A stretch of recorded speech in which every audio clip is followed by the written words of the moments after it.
بسم اللہ الرحمن الرحیم۔ السلام علیکم۔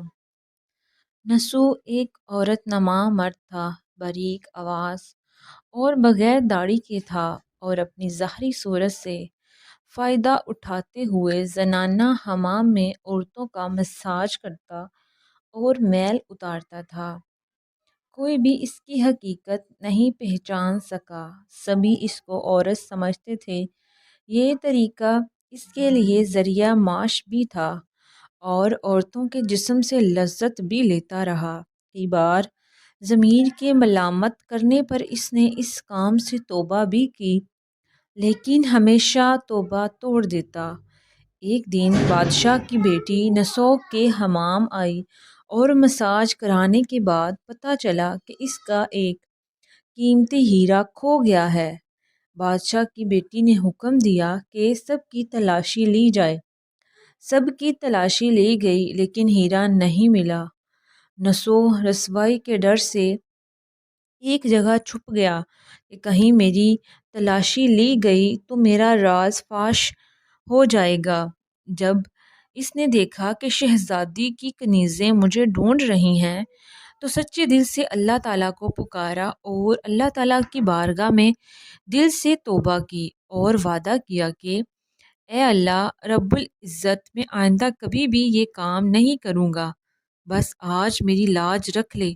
اچانک باہر سے ایک کنیز نے آواز دی کہ نسو کو ڈھونڈنا چھوڑ دو، ہیرا مل گیا ہے۔ نسو نیم آنکھوں کے ساتھ باہر آیا اور شہزادی سے اجازت لے کر گھر آ گیا۔ نسوح نے قدرت کا کرشمہ دیکھ لیا تھا اور ہمیشہ ہمیشہ کے لیے اس کام سے توبہ کر لی۔ کئی دنوں سے حمام نہ جانے پر ایک دن شہزادی نے بلاوا بھیجا کہ حمام آ کر میرا مساج کرے، لیکن نسوح نے بہانہ بنایا کہ میرے ہاتھ میں درد ہے، مجھ سے مساج نہیں ہوگا۔ اس کے بعد نسوح کبھی حمام نہیں گیا۔ نسوح نے دیکھا کہ اس شہر میں رہنا اس کے لیے مناسب نہیں ہے۔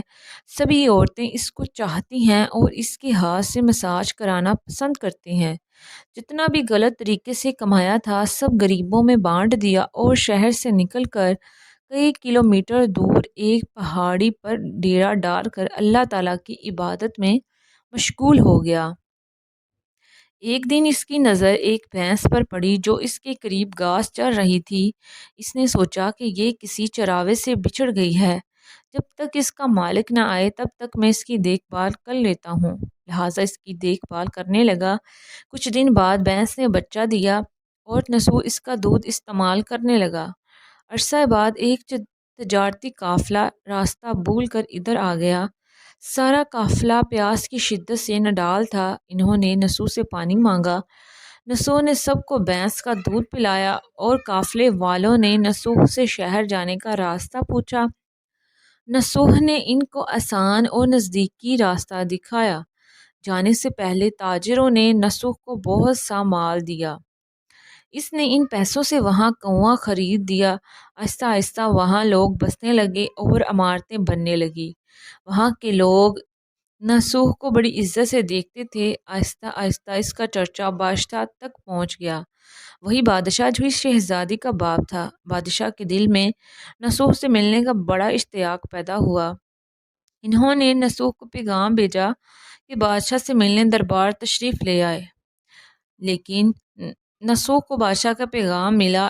انہوں نے ملنے سے انکار کر دیا اور معذرت چاہی کہ مجھے بہت سارے کام ہیں، میں نہیں آ سکتا۔ بادشاہ تو بڑا حیران ہوا۔ انہوں نے کہا اگر وہ نہیں آ سکتا تو میں خود اس کے پاس جاؤں گا۔ جب بادشاہ اس نسوح کے علاقے میں داخل ہوا، خدا کی طرف سے ملک الموت کو حکم ہوا کہ بادشاہ کی روح قبض کر لے۔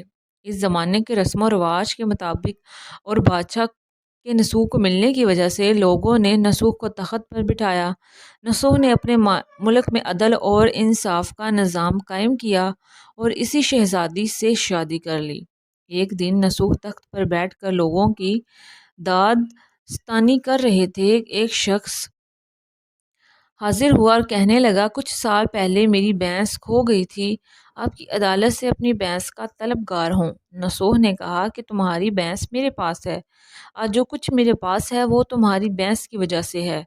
نسو نے حکم دیا کہ اس کے سارے مال اور دولت کا آدھا حصہ بھینس کے مالک کو دے دیا جائے۔ وہ شخص خدا کے حکم سے کہنے لگا، اے نسو جان لو، نہ میں انسان ہوں اور نہ ہی وہ جانور بھینس ہے، بلکہ ہم دو فرشتے ہیں، تمہیں امتحان کرنے آئے تھے۔ یہ سارا مال اور دولت تمہارے سچے دل سے توبہ کرنے کا نتیجہ ہے۔ یہ سب کچھ تمہیں مبارک ہو۔ پھر وہ دونوں فرشتے نظروں سے غائب ہو گئے۔ اسی وجہ سے سچے دل سے توبہ کرنے کو توبۃ النصوح کہتے ہیں۔ اللہ تعالی ہمیں توبۃ النصوح کرنے کی توفیق عطا فرمائے۔ ناظرین، اگر آپ کو یہ ویڈیو پسند آئی ہے تو میرے چینل کو سبسکرائب کریں اور ویڈیو کو لائک شیئر ضرور کریں۔